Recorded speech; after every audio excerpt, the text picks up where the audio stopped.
호흡 기준과 호흡률. 먼저 에너지 효율.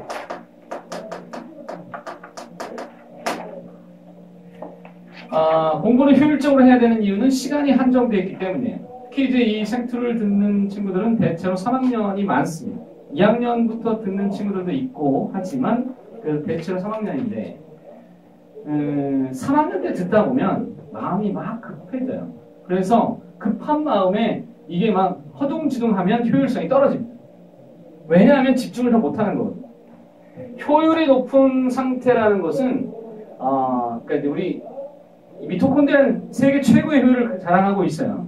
열 역학 기관 중에서는 제일 높은 건데, 근데 이렇게 효율을 높아지게 만드는 방법은 공부의 면에서는 요즘에 내가 그것을 좀 생각하면서 나온 결론은 너무 많은 것을 고려하지 말라는 것입니다.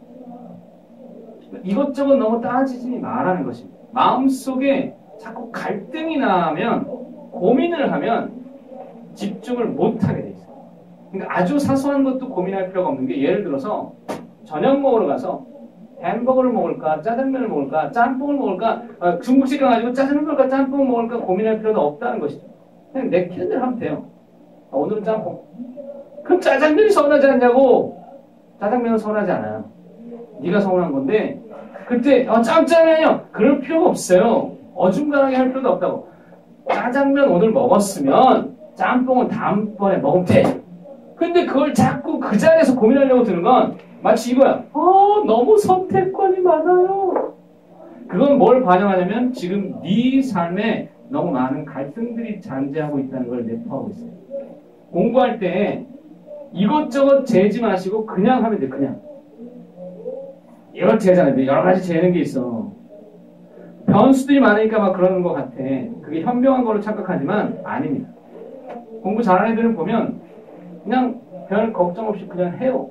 그냥 하지. 하고 나서 선택도 그 이후에 보면 잘해. 굉장히 잘한다고. 효율 높이는 방법은 간단해. 집중을 하는 건데 그 집중을 할 때에는 순진한 애들이 잘하는 거예요. 막 잔머리 굴리는 애들이 집중 잘한다고? 아니라니까. 공부 진짜로 잘하는 천재들은 딱 보면 얘기 나눠보면 느껴지는 게 되게 순수해. 천진해. 바보한테 약간. 어리석어 보일 정도로 바보 같다는 거야. 그게 나요. 재지 마요. 괜찮아요. 포도당 가지고 분해할 적에 포도당 연소 시에 발생된 에너지가 686kcal. 그런데 여러분 몇 개의 ATP가 나오냐면 38개의 ATP가 나온다면 이 에너지 값이 얼마인지 압니까? 이것은 7.3kcal. 이 값이 얼마냐면 대략 40, 40. 이거면 훌륭, 아주 훌륭. 40%만 얻어도 대단히 훌륭. 브라보. 끝. 이 정도 효율 기간을 만들어 주세요. 호흡 기질의 산화 과정을 먼저 살펴보겠습니다. 김민재 작가 나중에 기회 되면 얘기할게요. 호흡 기질의 산화 과정에 있어서 다양한 호흡 기질이 무엇이 사용되는 게 원칙이냐면, 여러분 이것도 한번 생각해봐요. 왜 포도당은 그토록 중심 물질이 되었을까요? 포도당이 왜 중심 물질이었을까요?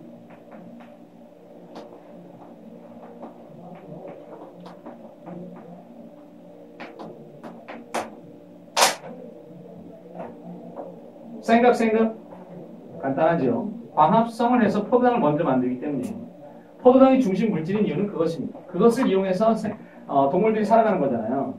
그런데 탄수화물을 쓰는 건 당연히 좋은 과정이죠. 제일 에너지가 잘 나오는 높은 에너지 효율이 나타나는 거라고 본다면 단백질의 경우에는 좀 다릅니다. 단백질 말고 지방부터. 지질은 얘네들이 분해가 되면 지방산과 글리세롤이 나오는데, 이 글리세롤의 롤자가 알코올이에요. 삼가 알코올인데, 걔네들이 지방산과 글리세롤이 이제 등장한다고 할 때, 이거는 탄수화물의 그 고리가 아니라 꼬리가 길게 나타나는 아주 긴 물질이고, 얘는 알코올인데, 이 알코올이 이 과정으로 이제 거기 보면 글리세롤이 뭘로 바뀐다고 그랬냐면 G3P로 들어갈 수 있다고 그랬어.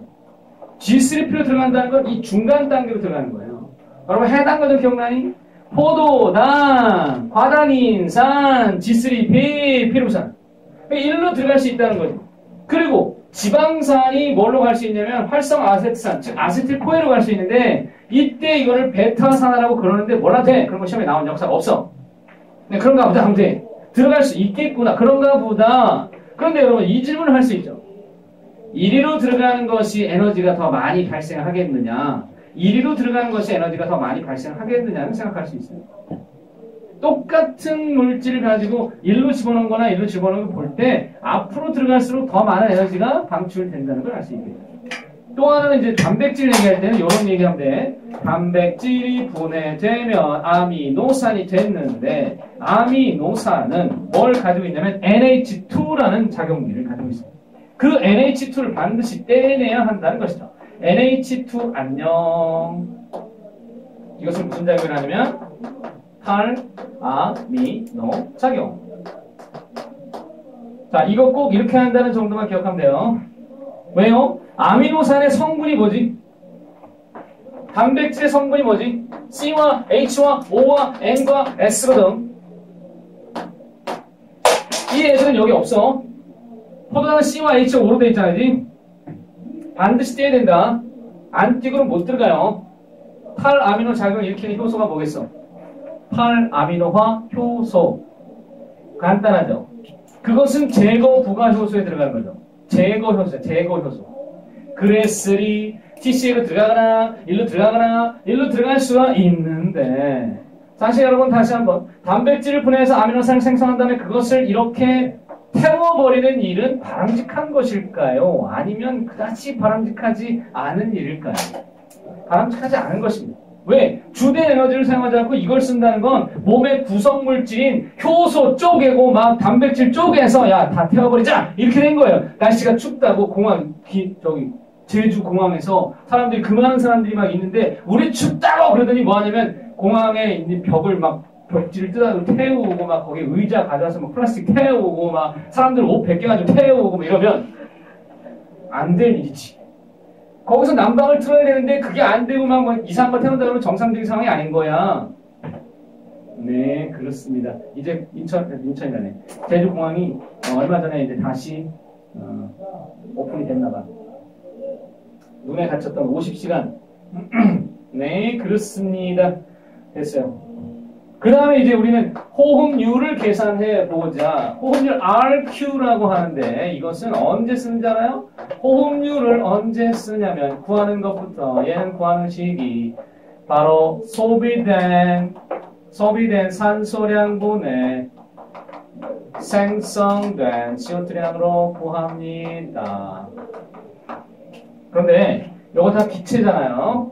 O2, CO2가 기체다 보니까 화학 반응식에서 개수비가 분자수비고 부피비예요. 기체의 분자수비, 부피비가 되다 보니 기질의 종류에 따라서 탄수화물, 단백질, 지방에 따라서 이미 RQ 값이 정해진 바와 같은데 RQ 값이라고 하는 것은 부피비로 여기서 구할 수 있어요. 그래서 포도당 분해해가지고 나온 거 보세요. 6O2, 6CO2이기 때문에 걔네들 값이 딱 1이 나와요. RQ는 이미 정해진 값이에요. 그래서 이 값을 기억하세요. 탄수화물은 RQ 값이 1, 단백질은 0.8 정도 나와요. 그리고 지질이 0.7 정도 나옵니다. 탄단지가 1, 0.8, 0.7이에요. 남학생들 조심해. 라리가 팀인가 어딘가에서 그 지단이 감독이 됐는데, 지단 기억하면 안 돼.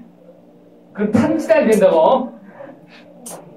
탄지단 아니야, 탄단지야, 꿀단지, 탄단지라고. 예, 그런데 뭐, 탄단지 그러고 1, 0.9, 0.8 그래도 안 되지. 탄단지 1, 0.8, 0.7 시험지에 이거 안 알려줌. 이거 안 가르쳐준다고. 세상에 이걸 누가 진짜 가르쳐줄 것 같아? 그냥 단도직입적으로 와. 이거 알아서 뭐 하려고. 근데 어쨌거나 이거를 통하여 호흡률을 통하여 뭘 알아내냐면 같은 건데 그걸 통하여 바로 기질의 종류를 알 수 있다. 그러니까 이제 호흡률 구하는 어떤 실험이 있어야 되겠네요. 그 실험이 밑에 나와 있는데 그거는 좀 잘 나오는 편이죠. 해볼까요?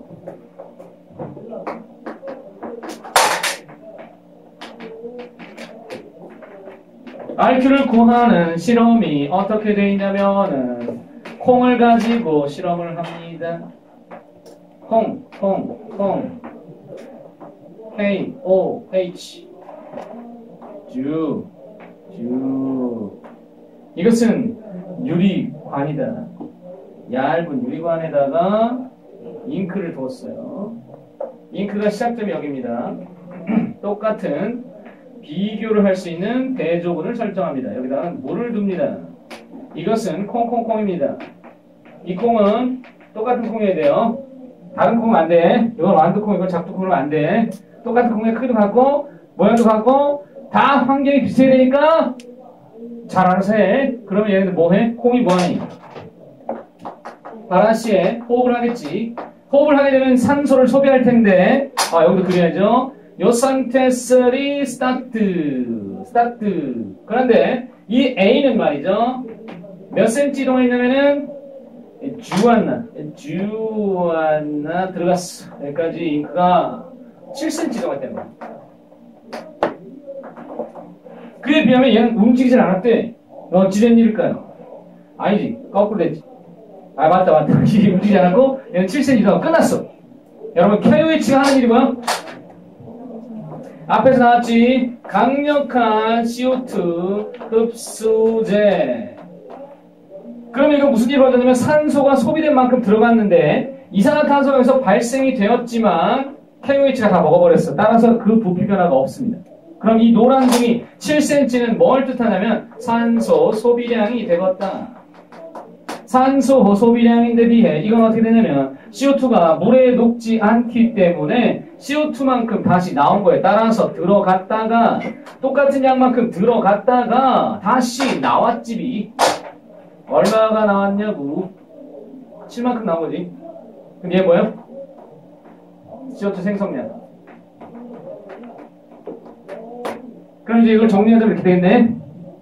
RQ 값을 배워볼까요? 이 실험을 통해 RQ 값은 A 이동량에 관한 A-B. 그러면 이 값이 7이고 7이가 이거는 7 빼기 0이니까 7이죠. 그럼 뭐냐면 효험률이 1이야. 왜냐면 이 값이 뭘 뜻하냐면은 바로 발생된 CO2량이에요. A에서 B를 뺀 값이 생성량이고 이건 산소 소비량입니다. 1이네? 무슨 뜻이야? 1이네? 늑대가 아니네? 1이네? 그러면 이게 탄수화물이 주로 사용되었다는 얘기예요. 그 허탈한 웃음 괜찮습니다. 탄수화물이 주로 사용됐을 때 1이고요. 그럼 만약에 이 값이 만약에 RQ가 0.8이면 어떻게 될까요? 아니 0.9 탄수화물도 사용된 거죠. 나머지는 뭔지 모르지만 탄수화물이 사용되지 않고는 0.8을 넘을 수가 없어요. 따라서 탄수화물이 사용된 것입니다. 근데 탄수화물만 사용된 건 아니에요. 다른 것들이 첨가가 됐지만 탄수화물도 사용되었다. 됐어요?